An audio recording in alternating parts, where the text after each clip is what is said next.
Depuis l'espace, notre Terre apparaît comme un vaste monde dans lequel la vie a pu se développer. Aujourd'hui, sur la planète bleue, les océans et les continents sont peuplés par des millions d'espèces de plantes, d'animaux, de virus ou de bactéries, et par plus de 7 milliards d'êtres humains.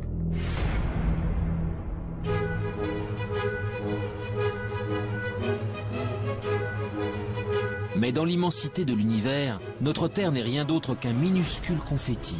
Loin, très loin de nous, se trouvent des milliards de galaxies, d'étoiles et de planètes. Alors, est-il possible que parmi ces mondes inconnus, situés à des années-lumière du nôtre, d'autres êtres vivants aient pu prospérer?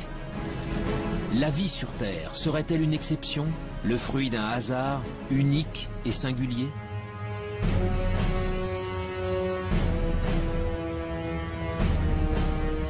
Depuis des décennies, astronomes et biologistes scrutent le ciel à la recherche du moindre signe de vie extraterrestre. Ils pointent leurs télescopes vers les confins de l'espace pour détecter des planètes sœurs de la Terre où des formes de vie auraient pu se développer.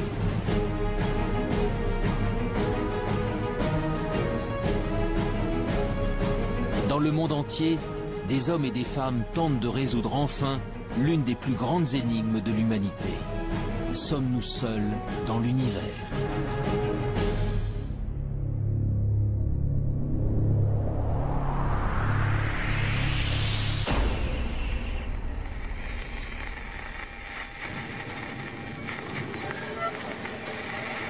L'existence de la vie ailleurs que sur la Terre alimente depuis longtemps les mythes et les légendes. OVNI, extraterrestres, martiens. Les auteurs de science-fiction ou les témoins d'événements anormaux véhiculent cette idée qu'un jour, une rencontre avec des êtres venus d'une autre planète est possible. Pour découvrir si cette idée relève du fantasme ou de la réalité, c'est l'univers tout entier qu'il faudrait parvenir à explorer. Mais les énigmes qui l'entourent sont nombreuses. Créé lors du Big Bang il y a environ 13,5 milliards d'années, il est tellement vaste que nous n'en connaissons même pas les dimensions. À l'intérieur se trouveraient des centaines de milliards de galaxies, et dans ces galaxies, des centaines de milliards d'étoiles. Notre Soleil et les 8 planètes qui gravitent autour ne sont donc que quelques grains de poussière dans le cosmos. Alors, où commencer cette quête de la vie ailleurs? Dans quelle direction regarder? Et que chercher?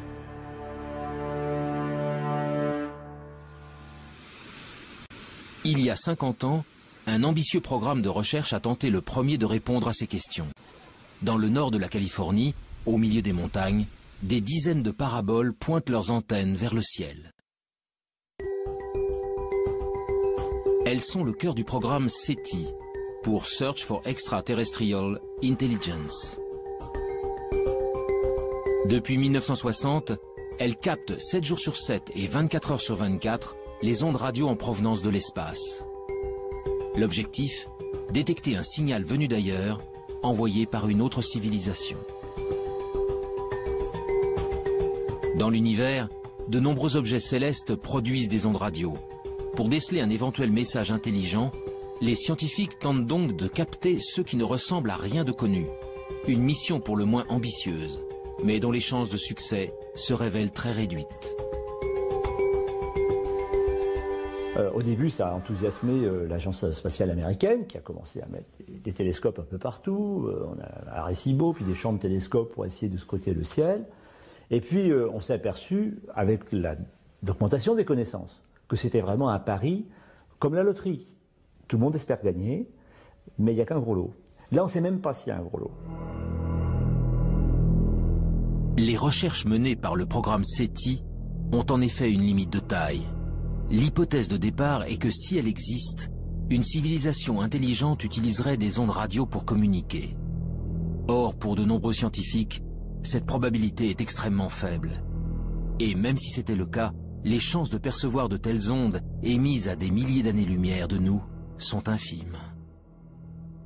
l'utilisation des ondes radio pour communiquer est quelque chose qui, sur Terre, a à peine un siècle, qui va peut-être durer encore un petit siècle, quelque chose comme ça. Après, on trouvera d'autres systèmes, ça sera câblé, etc. Donc, on n'émettra pas grand-chose autour de soi. Deuxièmement, la puissance d'émission est limitante, puisque, bon, même si on émet beaucoup sur Terre, la puissance émise et rayonnée autour est infinitésimale. Et elle s'affaiblit par rapport progressivement avec la distance. Ce qui fait que pour capter quelque chose, il faut d'abord qu'il y ait quelque chose qui soit émis. Personne, bien entendu, ne sait. Il faut que ce soit émis assez fort, au bon moment, parce qu'autrement on risque de passer à côté. Et il faut qu'on ait des instruments extrêmement sensibles pour être capable de détecter cette émission. Malgré ces limites, le pari du projet SETI fait aujourd'hui encore l'objet de nombreux espoirs. Mais tandis que certains attendent patiemment de recevoir un signal émis par une civilisation intelligente, d'autres spécialistes se sont engagés dans une quête bien différente. Celle de la vie sous toutes ses formes possibles. Sur Terre, elle revêt une multitude de formes, des êtres complexes dotés d'intelligence jusqu'aux végétaux et aux bactéries les plus primitives. Alors, si la vie est apparue ailleurs dans l'univers, à quoi pourrait-elle ressembler?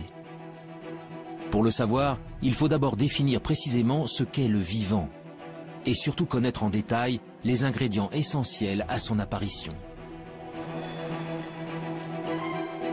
Mais on a beaucoup de mal à définir la vie. Et généralement, on ne sait pas définir de façon extrêmement stricte la vie. Je prends un exemple simple. Un grain de sable, c'est pas vivant, ça tout le monde est à peu près d'accord pour le dire, comme un gros caillou. Bon. Nous, on est vivants, on est tous à peu près d'accord pour le dire. Un virus, on ne sait pas trop si c'est vivant ou pas. On ne sait pas où mettre la définition. Donc on a un problème de limite. Le principe de base de tout être vivant est sa capacité à se diviser, à croître et à transmettre de l'information à sa descendance pour évoluer. Pour chercher si la vie a pu se développer sur une autre planète, des chercheurs tentent de découvrir comment elle y est parvenue chez nous, sur la Terre. Leur objectif ? Remonter au premier temps de l'histoire de notre planète pour connaître les formes de vie les plus simples qui peuvent exister. Des formes de vie qui pourraient être à l'origine de toutes les autres.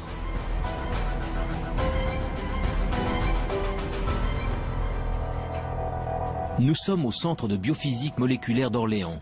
Ici, la géologue Frances Westall et son équipe étudient d'étranges cailloux, des roches d'origine volcanique, vieilles de plusieurs milliards d'années. Dans les deux roches qu'on a ici, il y a une roche qui vient d'Australie. Elle est vieille de 3,5 milliards d'années et ce sont des cendres volcaniques qui ont été déposées en effet sur une plage. Cette roche-là, qui est très très lourde, vient d'Afrique du Sud. Elle est presque aussi vieille, 3,3 milliards d'années. Cette roche aussi, vous voyez, est laminée. Les laminations vert et noir, ce sont des laminations de sédiments, différents types de sédiments. Le vert, ce sont les sédiments volcaniques, les grains volcaniques, les sables volcaniques. Et le noir, ce sont des concentrations de carbone, souvent liées à des tapis microbiens qui se sont formés à la surface des sédiments. Donc là, on ne voit absolument rien, mais je sais que ces roches sont bourrées de traces de vie. Des traces de vie. En d'autres termes, des micro-organismes primitifs et ancestraux. Voilà donc ce que contiendraient ces roches venues d'un autre âge. Sous l'œil d'un puissant microscope électronique, le tapis de microbes fossilisés se révèle dans ses moindres détails.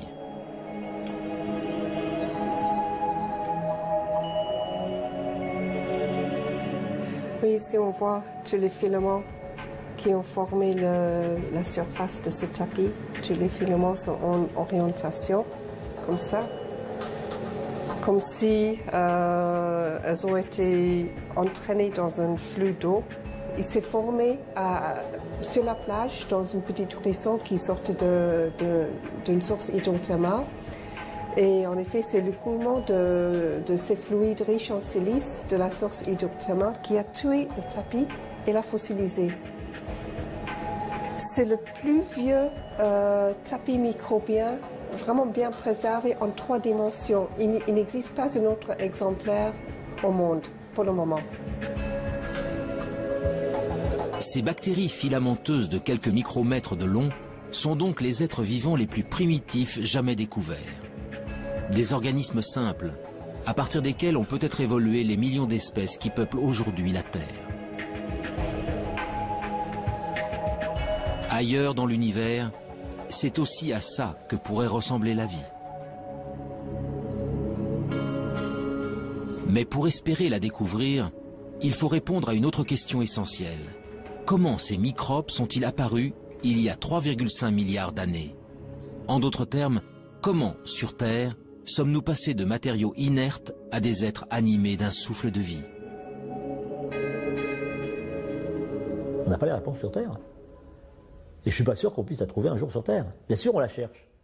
On cherche surtout à dire, est-ce qu'on a des chances de la trouver? Par des expériences de chimie de laboratoire ou par de la géologie en allant plus loin.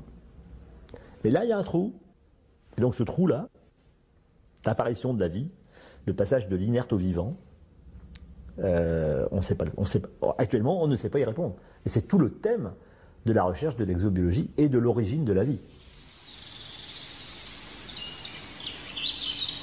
L'instant décisif où la vie a fait son apparition pour la toute première fois restera longtemps encore un mystère.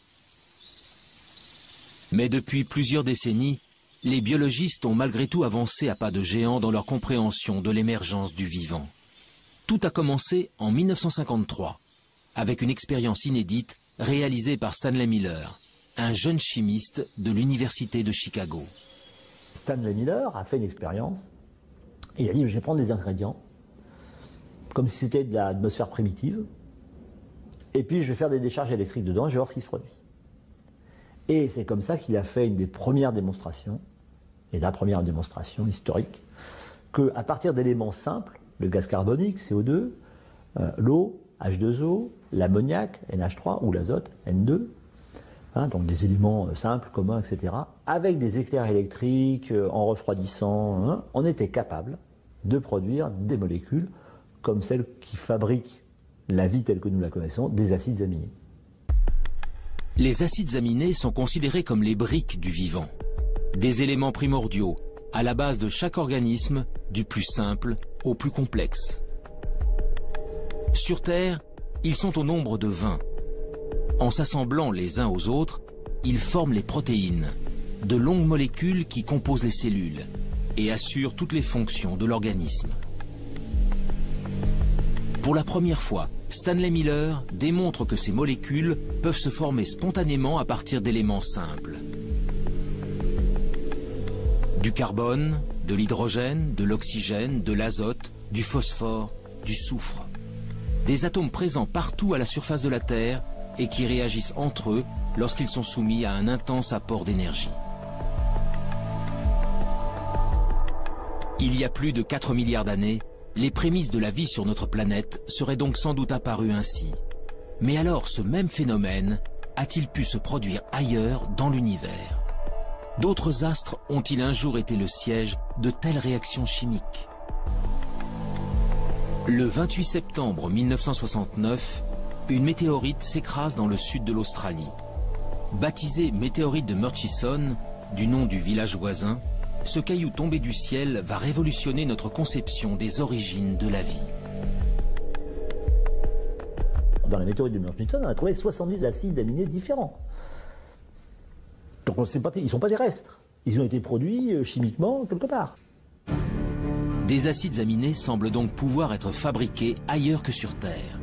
Pour découvrir où dans l'univers de telles réactions chimiques auraient pu se produire, direction la région parisienne, au sein du prestigieux Institut d'astrophysique spatiale.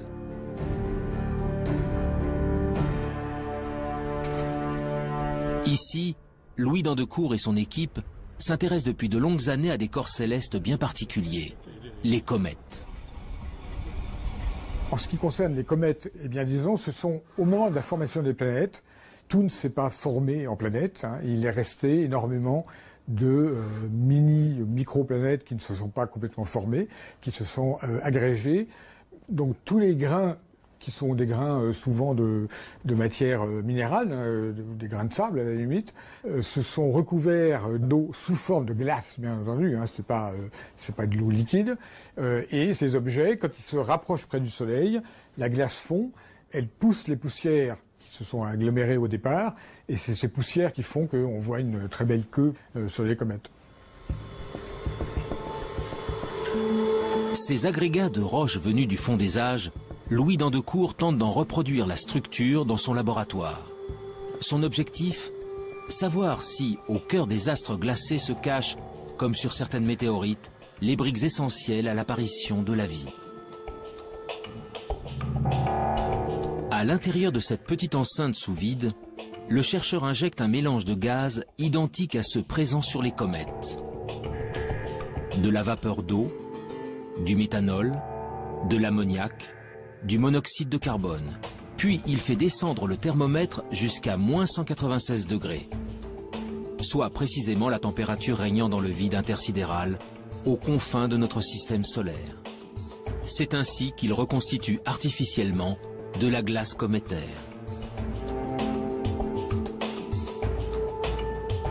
Pendant 2 semaines, le mélange est bombardé par des rayons UV. Un rayonnement puissant qui équivaut à l'intensité émise par la lumière des étoiles pendant 1 million d'années.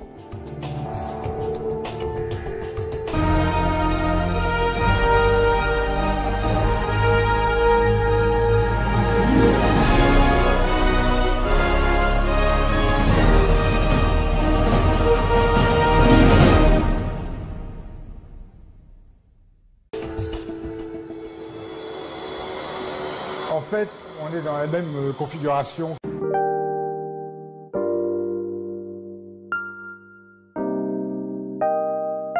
Il y a 2 semaines, on a arrêté la lampe qui produit les photons et on est prêt maintenant à sortir l'échantillon qui se trouve toujours dans le cryostat. Sous l'effet de cet apport d'énergie, les glaces subissent d'intenses transformations chimiques. Après analyse, les échantillons révèlent alors la présence d'acides aminés. On a en fait une sorte d'extension de l'expérience de Miller à des systèmes solaires entiers, si vous voulez, d'une certaine manière. Eh bien, c'est quand même un très gros encouragement parce qu'on pourrait généraliser l'expérience de Miller à d'autres systèmes stellaires qu'on observe, en fait. On fait une expérience de Miller qui est valide à l'échelle cosmique. Les acides aminés, les briques fondamentales du vivant, se formeraient donc spontanément au cœur des comètes. Il y a bien longtemps, c'est peut-être même grâce à ces corps célestes que les premiers d'entre eux sont arrivés sur notre planète. Selon certains spécialistes, la vie sur Terre pourrait ainsi avoir une origine extraterrestre, une origine cométaire. Cette découverte est un grand pas dans la recherche de la vie ailleurs. Car si les comètes ont pu ensemencer la Terre, elles ont peut-être également apporté des acides aminés sur d'autres planètes. Les premiers ingrédients indispensables à la vie pourraient donc se trouver n'importe où dans l'univers. Mais malgré tout, la présence d'acides aminés n'est pas forcément synonyme de vie. Alors les acides aminés sont encore des molécules un peu simples. Et quand vous prenez des acides aminés et que vous les raboutez bout à bout, si vous en mettez plusieurs centaines, vous commencez à avoir des petites protéines. Donc on peut essayer de comprendre ce qui se passe pour fabriquer des molécules de plus en plus complexes, molécules qui seraient capables de s'auto-reproduire à un moment, ce qu'on appelle de l'autoréplication, et puis finalement de s'auto-organiser et donc de créer par exemple des longues chaînes moléculaires qui sont à la base du vivant. Pour évoluer vers la vie, les briques élémentaires doivent donc s'assembler, s'organiser et acquérir la capacité de se multiplier. Or, de telles réactions ne peuvent se produire que dans des conditions très précises. Les conditions d'apparition de la vie, il faut les ingrédients de base, donc carbone, hydrogène, oxygène, azote, phosphore, soufre et encore toute une ribambelle de produits dans très petites quantités. Il faut un milieu dans lequel cela puisse se produire. En clair, c'est la chimie dans un milieu liquide, et le milieu liquide naturel, c'est l'eau. Donc il faut qu'il y ait de l'eau. Et pour que ces réactions puissent se produire et s'entretenir, il faut qu'il y ait des sources d'énergie. C'est de la chaleur, des éclairs qui transmettent de l'énergie à des nouvelles molécules. Ils sont capables donc de générer des nouvelles molécules de plus en plus complexes. De l'eau, de l'énergie et des ingrédients de base capables de former des molécules complexes comme les acides aminés. Voilà donc les éléments essentiels à l'émergence du vivant. Grâce aux comètes, les acides aminés peuvent potentiellement se trouver sur n'importe quel astre rocheux. Le Soleil et les milliards d'étoiles de l'univers apportent quant à eux de l'énergie en grande quantité à toutes les planètes. L'eau, en revanche, l'eau sous forme liquide, est une ressource extrêmement rare. Partir en quête de la vie extraterrestre revient donc à chercher les endroits où de l'eau pourrait exister. Des endroits que les scientifiques ont baptisés les zones d'habitabilité. Où est-ce qu'on peut trouver ça?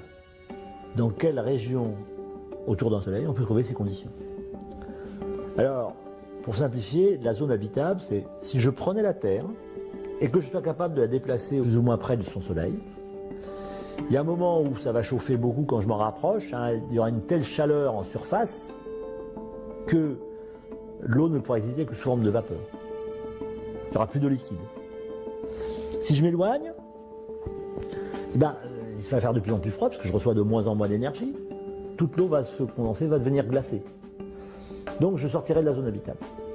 Donc ça me définit une zone habitable.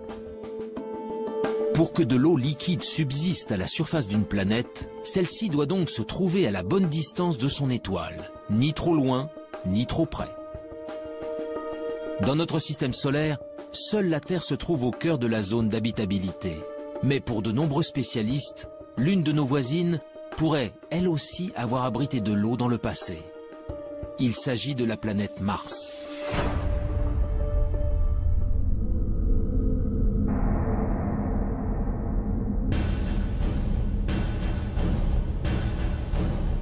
Aujourd'hui, Mars est un désert hostile et froid. À sa surface, une atmosphère toxique et un désert rouge battu par des vents violents. Mais en se rapprochant, les traces d'un passé bien différent se révèlent. Des fleuves asséchés, des canyons, des deltas. Autant d'indices démontrant qu'autrefois, l'eau coulait à flot sur la planète rouge. Mars est en réalité à l'extrême limite de la zone habitable de notre Soleil. Il y a plusieurs centaines de millions d'années, elle était ainsi recouverte d'un vaste océan. Alors, cette eau aurait-elle permis à une vie extraterrestre de s'y développer? Et si oui, des organismes vivants ou fossilisés subsistent-ils encore quelque part? Depuis quelques décennies, la planète Mars fait l'objet de toutes les attentions. Américains, Russes, Européens y ont déjà envoyé près de 50 missions pour en percer les mystères. La dernière en date s'appelle Curiosity.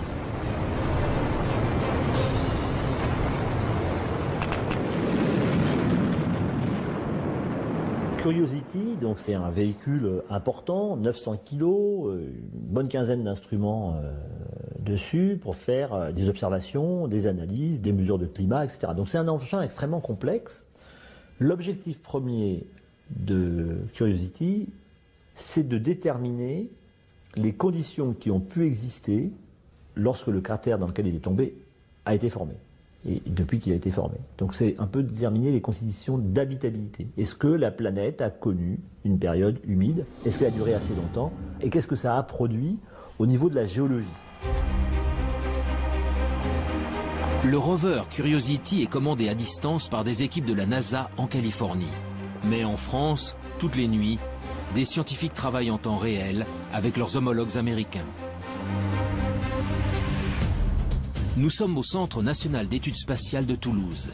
Éric Lorigny est le responsable du FIMOC, le French Instrument Mars Operation Center. Dans la salle de contrôle, vaste cœur opérationnel, il dirige avec son équipe le fonctionnement de deux instruments embarqués sur Curiosity. Leur nom, Sam et ChemCam.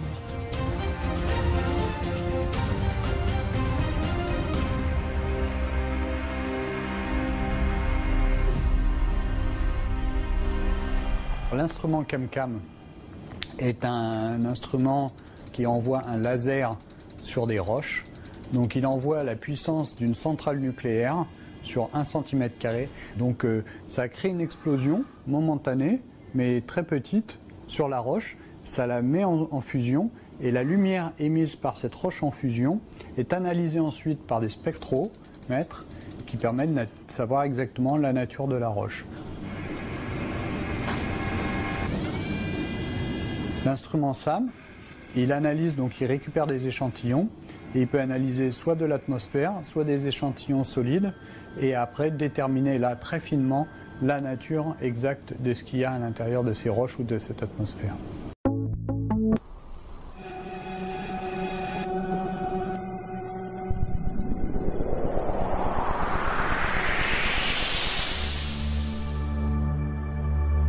Avec ses mini-laboratoires embarqués, Curiosity est parti en quête de signatures de la vie. Très vite, ses premières analyses confirment que de l'eau a bel et bien coulé autrefois à la surface de la planète rouge. Mais pour naître et pour se développer, la vie a besoin de millions d'années. Alors le précieux liquide est-il resté suffisamment longtemps? Pour le savoir, Curiosity a déployé son bras robotisé pour creuser le sol martien. Nous avons fait 2 forages à l'intérieur de la planète Mars. Donc ce sont des trous de 6 cm à peu près de profondeur et qui font le diamètre d'une pièce de 1 centime. Voilà. Et ces 2 forages que nous avons faits nous ont permis de découvrir de l'argile et de l'argile dans un milieu sans oxygène où la vie pourrait naître. L'argile est le fruit d'une longue dégradation de la roche par de l'eau. Sa présence est donc la preuve irréfutable que l'eau liquide a existé pendant longtemps sur le sol martien. Mais si la vie est un jour apparue sur la planète rouge, il est impossible qu'elle subsiste aujourd'hui en surface. Car Mars est en permanence soumise aux rayons cosmiques venus de l'espace. Des rayons puissants qui détruisent instantanément toute molécule organique. Le seul espoir viendrait donc des profondeurs de la roche.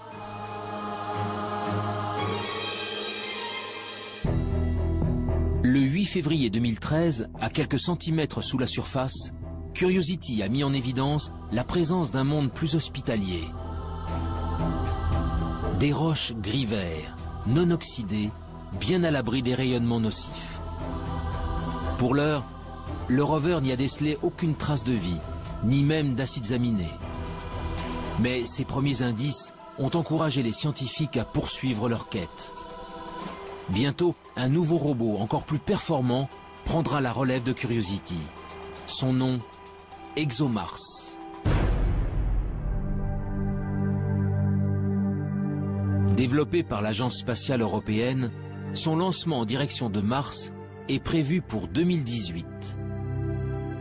Mais cela fait déjà 10 ans que les chercheurs du Centre d'études spatiales de Toulouse travaillent à la fabrication de ce rover à la pointe de la technologie. Le planétologue Pierre-William Bousquet est à la tête des opérations.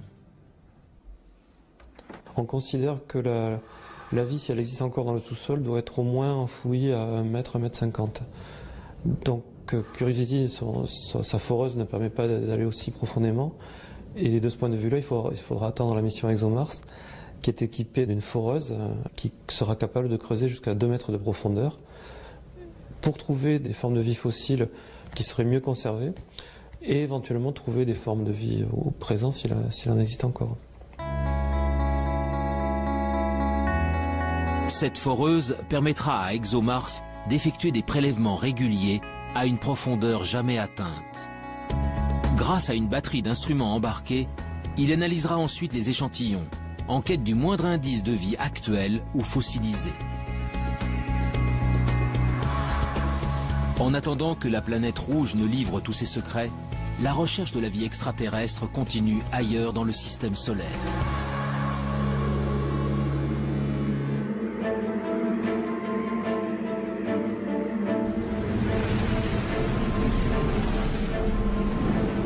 Au-delà de Mars, les planètes rocheuses cèdent la place aux géantes gazeuses. À plus de 800 millions de kilomètres de la Terre, Jupiter et Saturne sont les planètes les plus imposantes du système solaire. Composées principalement d'hélium et d'hydrogène, leur surface n'est autre qu'un vaste océan de gaz. Autour d'elles gravitent de très nombreux satellites naturels, des astres rocheux qui attirent l'attention des exobiologistes depuis de longues années. Nous sommes au laboratoire de planétologie et géodynamique de Nantes. Ici, depuis plus de 10 ans, le planétologue Olivier Grasset et son équipe tentent de percer les secrets des satellites des géantes gazeuses. Pendant longtemps, c'est-à-dire avant les missions Voyager, on a toujours considéré que l'environnement externe, c'est-à-dire le monde au-delà de Jupiter, est un environnement très froid. Ce qui est vrai. Et très froid, c'est vraiment très froid. C'est-à-dire qu'à Jupiter, il fait à peu près moins 120 degrés Celsius. Et au niveau de Saturne, on est plutôt aux alentours de moins 150, presque jusqu'à moins 180. Enfin bon, ça commence à être vraiment très très froid. Et il est bien entendu que l'eau n'existe pas sous forme liquide. À la surface des lunes, au niveau des planètes, il n'y a pas d'eau liquide disponible comme on l'imagine sur Terre. Mais ce qui est vrai en surface n'est pas vrai en profondeur. Loin, bien loin du Soleil, les satellites des géantes gazeuses sont pour la plupart recouverts d'une épaisse couche de glace. Mais en 1979, la sonde Voyager 1 découvre Europe, la 6e lune de Jupiter. Les clichés révèlent alors une surface extrêmement lisse, la plus lisse de tout le système solaire, parcourue par de mystérieuses lignes sombres. 15 ans plus tard, la mission américaine Galileo livre des photos en haute résolution et vient approfondir ses observations. Une façon assez simple de l'expliquer, c'est quand on a des poches liquides en dessous. C'est beaucoup plus difficile à expliquer si on n'a que du solide en dessous. Il y a aussi des très grandes fractures, plusieurs milliers de kilomètres à la surface. Et ces fractures, en fait, on a pu voir qu'elles n'étaient pas faites de glace pure, mais qu'elles étaient faites avec un mélange de glace et de sel. Donc ça, c'est évidemment quelque chose qui très rapidement nous a fait penser, en dessous, il y a peut-être un océan liquide avec des sels, un océan salé. Parce que si à un moment je casse la croûte, l'océan salé remonte et puis ce qui va me rester, c'est cette signature de sel le long des lignes. En 1997, la mission Cassini s'envole à son tour pour explorer le système de Saturne. Et là encore, une lune au comportement exceptionnel va mettre en émoi la communauté scientifique. Son nom, Encelade. Jusqu'à la mission Cassini, Encelade est une lune parmi tant d'autres. Jusqu'au jour où Cassini survole la Lune et se rend compte qu'il y a un geyser, alors là un geyser géant, qui existe au niveau du pôle sud et qui évacue en permanence de l'eau liquide dans l'espace. Et Cassini est passé au travers de ce geyser et a démontré que c'était bien de l'eau, enfin qu'il y avait d'autres constituants, mais principalement de l'eau, ce qui nous a permis d'affirmer qu'il y avait une poche liquide sous la glace au niveau du pôle sud. Encelade, tout comme Europe, mais aussi d'autres lunes appelées Callisto et Ganymède, posséderaient donc de profonds océans.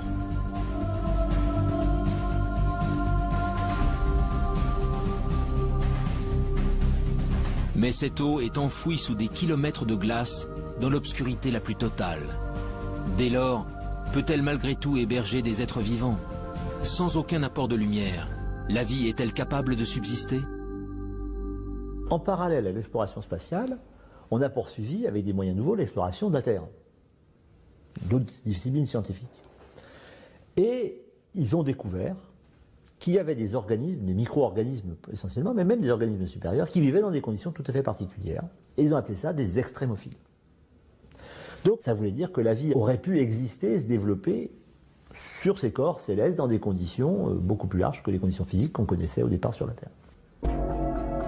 Pour les spécialistes, ces organismes ultra résistants seraient donc capables de survivre dans les océans enfouis des satellites glacés. Mais pour que de telles formes de vie apparaissent, un autre élément se révèle essentiel.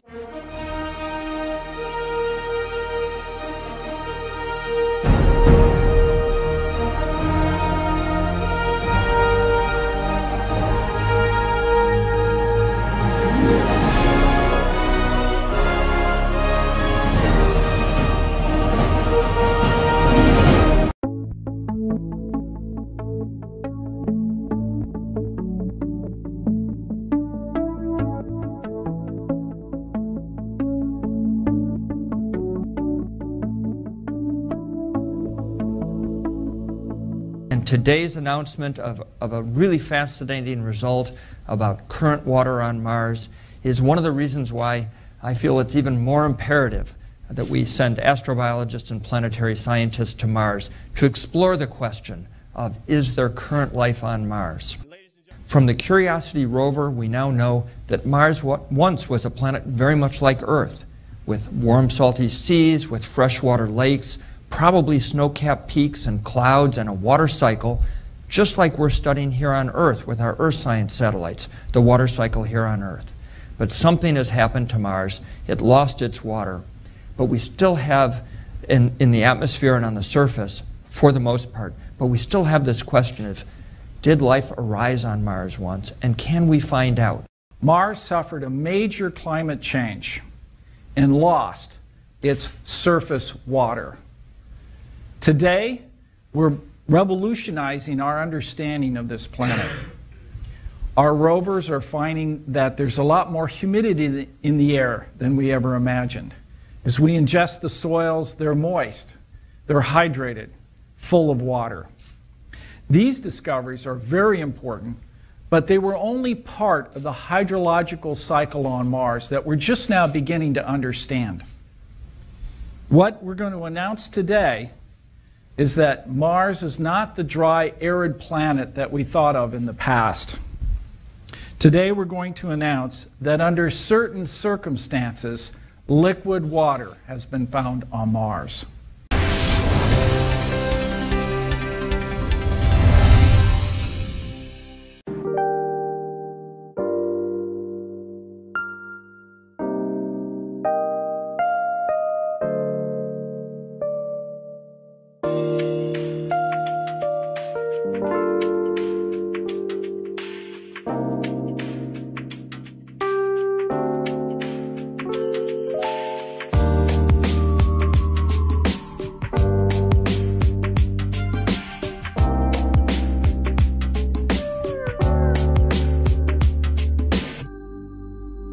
En parallèle à l'exploration spatiale, on a poursuivi avec des moyens nouveaux l'exploration de la Terre, d'autres disciplines scientifiques. Et ils ont découvert qu'il y avait des organismes, des micro-organismes essentiellement, mais même des organismes supérieurs, qui vivaient dans des conditions tout à fait particulières. Et ils ont appelé ça des extrémophiles. Donc ça voulait dire que la vie aurait pu exister et se développer sur ces corps célestes dans des conditions beaucoup plus larges que les conditions physiques qu'on connaissait au départ sur la Terre. Pour les spécialistes, ces organismes ultra-résistants seraient donc capables de survivre dans les océans enfouis des satellites glacés. Mais pour que de telles formes de vie apparaissent, un autre élément se révèle essentiel.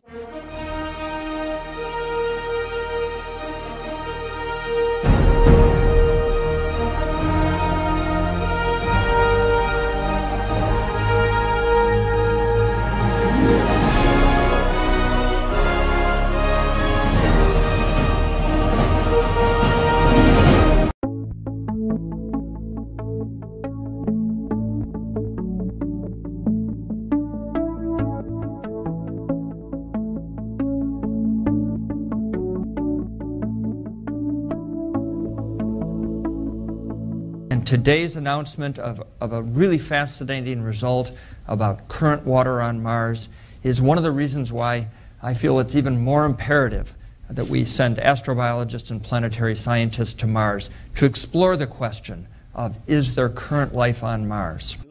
From the Curiosity rover, we now know that Mars once was a planet very much like Earth, with warm, salty seas, with freshwater lakes, probably snow-capped peaks and clouds and a water cycle, just like we're studying here on Earth with our Earth science satellites, the water cycle here on Earth. But something has happened to Mars. It lost its water. But we still have, in the atmosphere and on the surface, for the most part, but we still have this question of, did life arise on Mars once, and can we find out? Mars suffered a major climate change and lost its surface water. Today, we're revolutionizing our understanding of this planet. Our rovers are finding that there's a lot more humidity in the air than we ever imagined. As we ingest the soils, they're moist, they're hydrated, full of water. These discoveries are very important, but they were only part of the hydrological cycle on Mars that we're just now beginning to understand. What we're going to announce today is that Mars is not the dry, arid planet that we thought of in the past. Today we're going to announce that under certain... Ils ont découvert qu'il y avait des organismes, des micro-organismes essentiellement, mais même des organismes supérieurs, qui vivaient dans des conditions tout à fait particulières. Et ils ont appelé ça des extrémophiles. Donc ça voulait dire que la vie aurait pu exister et se développer sur ces corps célestes dans des conditions beaucoup plus larges que les conditions physiques qu'on connaissait au départ sur la Terre. Pour les spécialistes, ces organismes ultra-résistants seraient donc capables de survivre dans les océans enfouis des satellites glacés.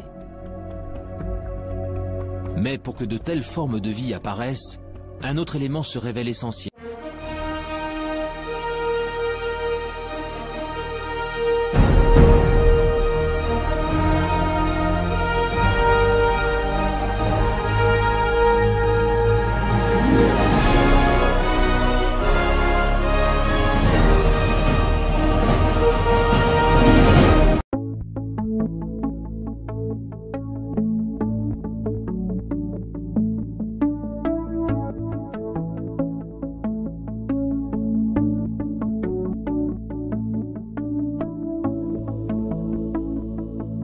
Today's announcement of a really fascinating result about current water on Mars is one of the reasons why I feel it's even more imperative that we send astrobiologists and planetary scientists to Mars to explore the question of, is there current life on Mars? From the Curiosity rover, we now know that Mars once was a planet very much like Earth, with warm, salty seas, with freshwater lakes, probably snow-capped peaks and clouds and a water cycle, just like we're studying here on Earth with our Earth science satellites, the water cycle here on Earth. But something has happened to Mars. It lost its water. But we still have, in the atmosphere and on the surface, for the most part, but we still have this question of, did life arise on Mars once, and can we find out? Mars suffered a major climate change and lost its surface water. Today, we're revolutionizing our understanding of this planet. Our rovers are finding that there's a lot more humidity in the air than we ever imagined. As we ingest the soils, they're moist, they're hydrated, full of water. These discoveries are very important, but they were only part of the hydrological cycle on Mars that we're just now beginning to understand. What we're going to announce today is that Mars is not the dry, arid planet that we thought of in the past. Today we're going to announce that under certain circumstances, liquid water has been found on Mars.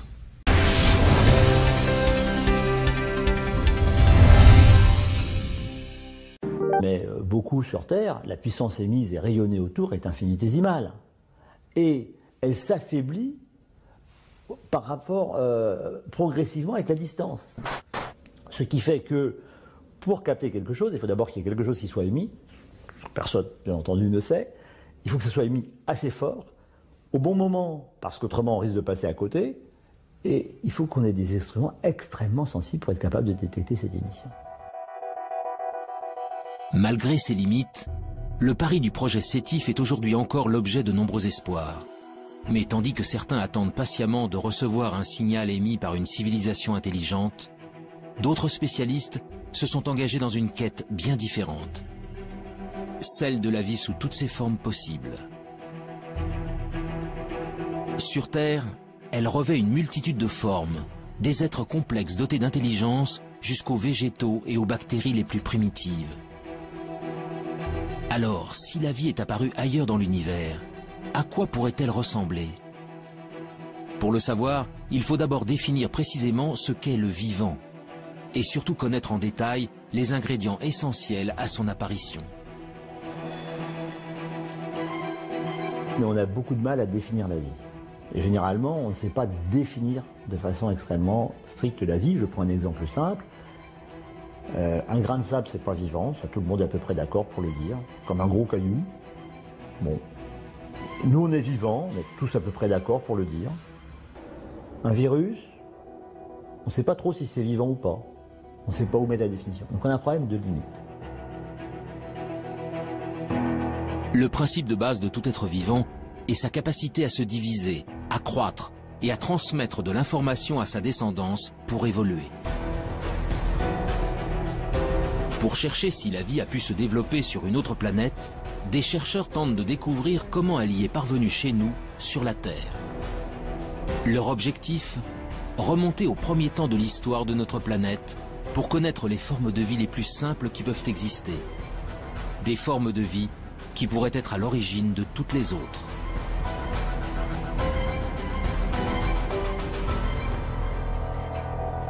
Nous sommes au Centre de biophysique moléculaire d'Orléans. Ici, la géologue Frances Westall et son équipe étudient d'étranges cailloux.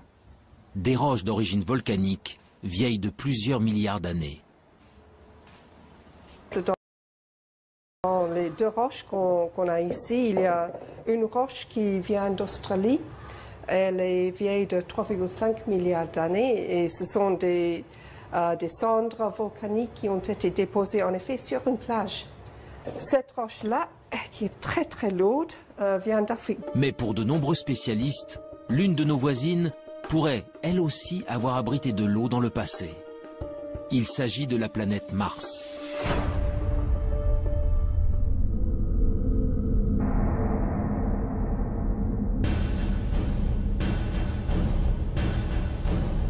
Aujourd'hui, Mars est un désert hostile et froid. À sa surface, une atmosphère toxique et un désert rouge battu par des vents violents. Mais en se rapprochant, les traces d'un passé bien différent se révèlent. Des fleuves asséchés, des canyons, des deltas. Autant d'indices démontrant qu'autrefois, l'eau coulait à flot sur la planète rouge. Mars est en réalité à l'extrême limite de la zone habitable de notre Soleil. Il y a plusieurs centaines de millions d'années, elle était ainsi recouverte d'un vaste océan. Alors, cette eau aurait-elle permis à une vie extraterrestre de s'y développer? Et si oui, des organismes vivants ou fossilisés subsistent-ils encore quelque part? Depuis quelques décennies, la planète Mars fait l'objet de toutes les attentions. Américains, Russes, Européens y ont déjà envoyé près de 50 missions pour en percer les mystères. La dernière en date s'appelle Curiosity.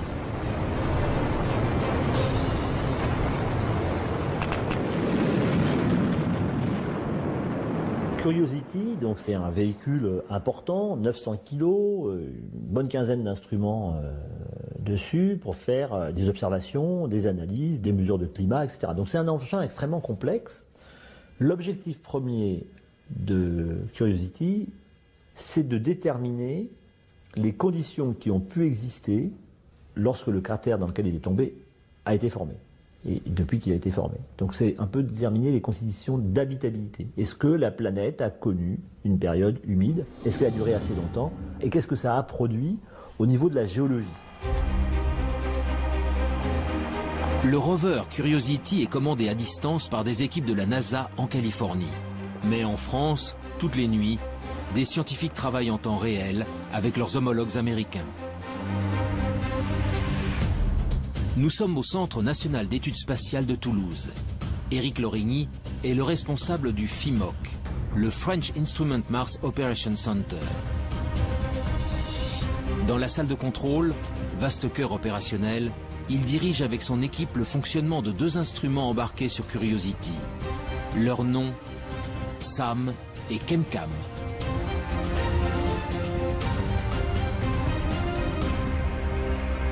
La vie a besoin de millions d'années. Alors, le précieux liquide est-il resté suffisamment longtemps? Pour le savoir, Curiosity a déployé son bras robotisé pour creuser le sol martien. Nous avons fait 2 forages à l'intérieur de la planète Mars. Donc ce sont des trous de 6 cm à peu près de profondeur et qui font le diamètre d'une pièce de 1 centime. Voilà. Et ces 2 forages que nous avons faits nous ont permis de découvrir de l'argile et de l'argile dans un milieu sans oxygène où la vie pourrait naître. L'argile est le fruit d'une longue dégradation de la roche par de l'eau. Sa présence est donc la preuve irréfutable que l'eau liquide a existé pendant longtemps sur le sol martien. Mais si la vie est un jour apparue sur la planète rouge, il est impossible qu'elle subsiste aujourd'hui en surface. Car Mars est en permanence soumise aux rayons cosmiques venus de l'espace. Des rayons puissants qui détruisent instantanément toute molécule organique. Le seul espoir viendrait donc des profondeurs de la roche.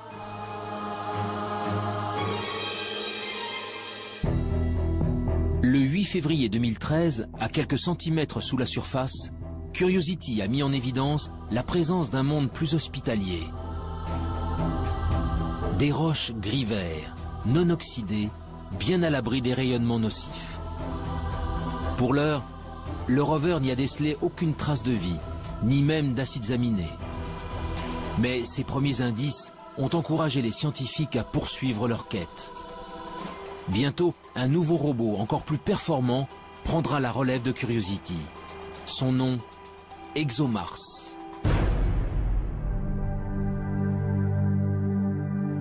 Développé par l'Agence spatiale européenne, son lancement en direction de Mars est prévu pour 2018. Mais cela fait déjà 10 ans que les chercheurs du Centre d'études spatiales de Toulouse travaillent à la fabrication de ce rover à la pointe de la technologie. Le planétologue Pierre-William Bousquet est à la tête des opérations. On considère que la vie, si elle existe encore dans le sous-sol, doit être au moins enfouie à 1 mètre, 1 mètre 50. Donc Curiosity, sa foreuse ne permet pas d'aller aussi profondément. Et de ce point de vue-là, il faudra attendre la mission ExoMars, qui est équipée d'une foreuse qui sera capable de creuser jusqu'à 2 mètres de profondeur pour trouver des formes de vie fossiles qui seraient mieux conservées et éventuellement trouver des formes de vie au présent s'il en existe encore. Cette foreuse permettra à met en fusion et la lumière émise par cette roche en fusion est analysée ensuite par des spectromètres qui permettent de savoir exactement la nature de la roche. L'instrument SAM, il analyse, donc il récupère des échantillons et il peut analyser soit de l'atmosphère, soit des échantillons solides et après déterminer là très finement la nature exacte de ce qu'il y a à l'intérieur de ces roches ou de cette atmosphère.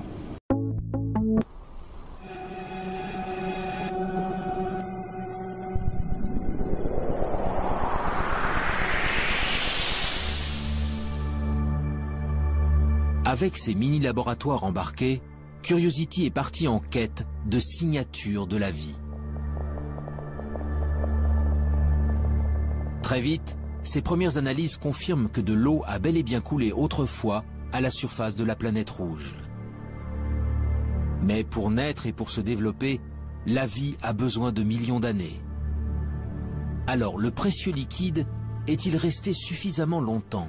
Pour le savoir, Curiosity a déployé son bras robotisé pour creuser le sol martien. Nous avons fait 2 forages à l'intérieur de la planète Mars, donc ce sont des trous de 6 cm à peu près de profondeur et qui font le diamètre d'une pièce de 1 centime. Voilà. Et ces 2 forages que nous avons faits nous ont permis de découvrir de l'argile et de l'argile dans un milieu sans oxygène où la vie pourrait naître. L'argile est le fruit d'une longue dégradation de la roche par de l'eau. Sa présence est donc la preuve irréfutable que l'eau liquide a existé pendant longtemps sur le sol martien. Mais si la vie est un jour apparue sur la planète rouge, il est impossible qu'elle subsiste aujourd'hui en surface.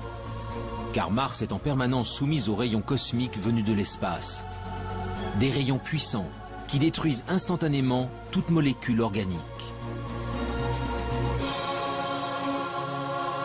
Le seul espoir viendrait donc des profondeurs de la roche.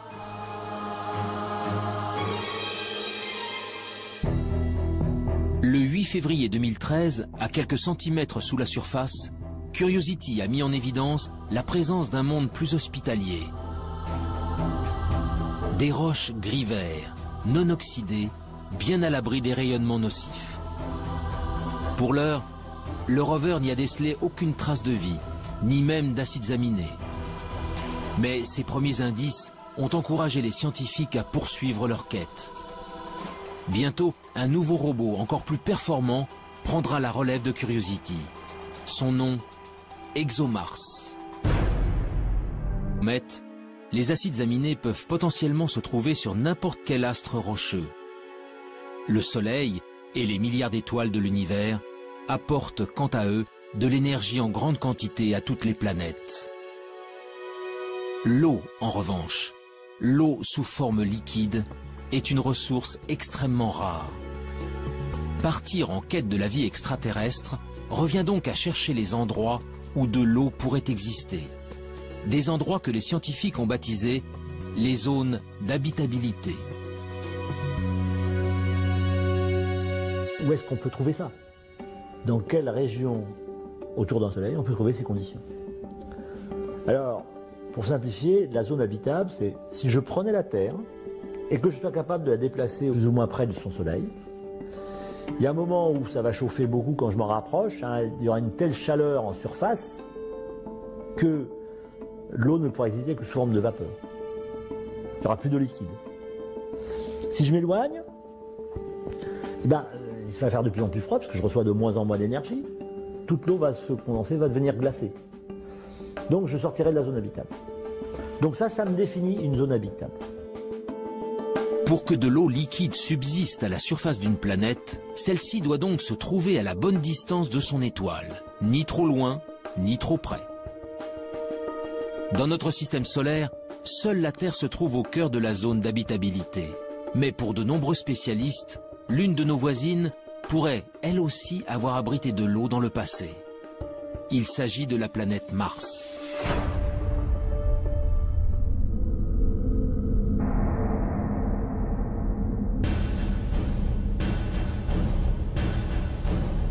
Aujourd'hui, Mars est un désert hostile et froid.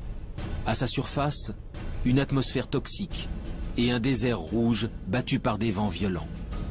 Mais en se rapprochant, les traces d'un passé bien différent se révèlent. Des fleuves asséchés, des canyons, des deltas. Autant d'indices démontrant qu'autrefois, l'eau coulait à flot sur la planète rouge. Mars est en réalité à l'extrême limite de la zone habitable de notre Soleil. Il y a plusieurs centaines de millions d'années, elle était ainsi recouverte d'un vaste océan. Alors, cette eau aurait-elle permis à une vie extraterrestre de s'y développer? Et si oui, des organismes vivants ou fossilisés subsistent-ils encore quelque part? Depuis quelques décennies, la planète Mars fait l'objet de toutes les attentions.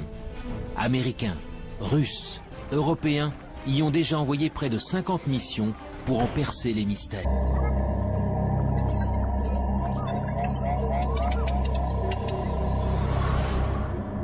Depuis l'espace, notre Terre apparaît comme un vaste monde dans lequel la vie a pu se développer. Aujourd'hui, sur la planète bleue, les océans et les continents sont peuplés par des millions d'espèces de plantes, d'animaux, de virus ou de bactéries, et par plus de 7 milliards d'êtres humains.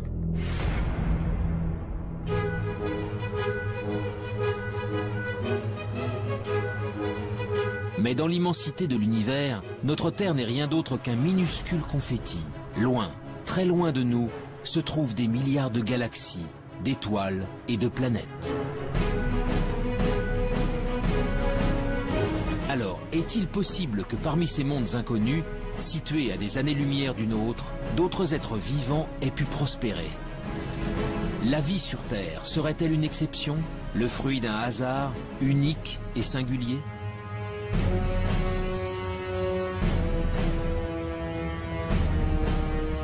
Depuis des décennies, astronomes et biologistes scrutent le ciel à la recherche du moindre signe de vie extraterrestre. Ils pointent leurs télescopes vers les confins de l'espace pour détecter des planètes sœurs de la Terre où des formes de vie auraient pu se développer.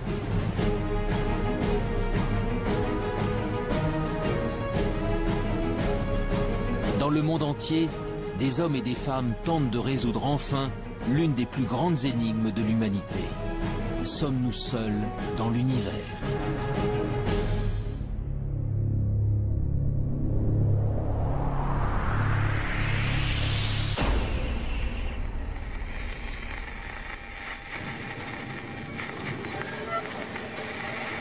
L'existence de la vie ailleurs que sur la Terre alimente depuis longtemps les mythes et les légendes. OVNI, extraterrestres, martiens. Les auteurs de science-fiction ou les témoins d'événements anormaux véhiculent cette idée qu'un jour, une rencontre avec des êtres venus d'une autre planète est possible. Pour découvrir si cette idée relève du fantasme ou de la réalité, c'est l'univers tout entier qu'il faudrait parvenir à explorer. Mais les énigmes qui l'entourent sont nombreuses. Créé lors du Big Bang il y a environ 13,5 milliards d'années, il est tellement vaste que nous n'en connaissons même pas les dimensions. À l'intérieur se trouveraient des centaines de milliards de galaxies, et dans ces galaxies, des centaines de milliards d'étoiles. Notre Soleil et les 8 planètes qui gravitent autour ne sont donc que quelques grains de poussière dans le cosmos. 6e lune de Jupiter. Les clichés révèlent alors une surface extrêmement lisse, la plus lisse de tout le système solaire, parcourue par de mystérieuses lignes sombres. 15 ans plus tard, la mission américaine Galileo livre des photos en haute résolution et vient approfondir ses observations. Une façon assez simple de l'expliquer, c'est quand on a des poches liquides en dessous. C'est beaucoup plus difficile à expliquer si on n'a que du solide en dessous. Il y a aussi des très grandes fractures, plusieurs milliers de kilomètres à la surface. Et ces fractures, en fait, on a pu voir qu'elles n'étaient pas faites de glace pure, mais qu'elles étaient faites avec un mélange de glace et de sel. Donc ça, c'est évidemment quelque chose qui très rapidement nous a fait penser, en dessous, il y a peut-être un océan liquide avec des sels, un océan salé. Parce que si à un moment je casse la croûte, l'océan salé remonte et puis ce qui va me rester, c'est cette signature de sel le long des lignes. En 1997, la mission Cassini s'envole à son tour pour explorer le système de Saturne. Et là encore, une lune au comportement exceptionnel va mettre en émoi la communauté scientifique. Son nom, Encelade. Jusqu'à la mission Cassini, Encelade est une lune parmi tant d'autres. Jusqu'au jour où Cassini survole la Lune et se rend compte qu'il y a un geyser, alors là un geyser géant, qui existe au niveau du pôle sud et qui évacue en permanence de l'eau liquide dans l'espace. Et Cassini est passé au travers de ce geyser et a démontré que c'était bien de l'eau, qu'il y avait d'autres constituants, mais principalement de l'eau, ce qui nous a permis d'affirmer qu'il y avait une poche liquide sous la glace au niveau du pôle sud. Encelade, tout comme Europe, mais aussi d'autres lunes appelées Callisto et Ganymède, posséderaient donc de profonds océans.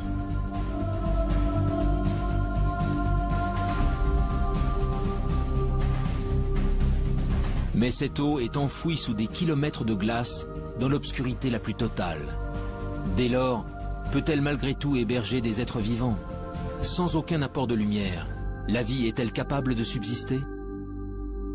En parallèle à l'exploration spatiale, on a poursuivi avec des moyens nouveaux l'exploration de la Terre, d'autres disciplines scientifiques. Et ils ont découvert qu'il y avait des organismes, des micro-organismes essentiellement, mais même des organismes supérieurs, qui vivaient dans des conditions tout à fait particulières. Et ils ont appelé ça des extrémophiles. Donc ça voulait dire que la vie aurait pu exister et se développer sur ces corps célestes dans des conditions beaucoup plus larges que les conditions physiques qu'on connaissait au départ sur la Terre. Pour les spécialistes, ces organismes ultra résistants seraient donc capables de survivre dans les océans enfouis des satellites glacés. Mais pour que de telles formes de vie apparaissent, un autre élément se révèle essentiel.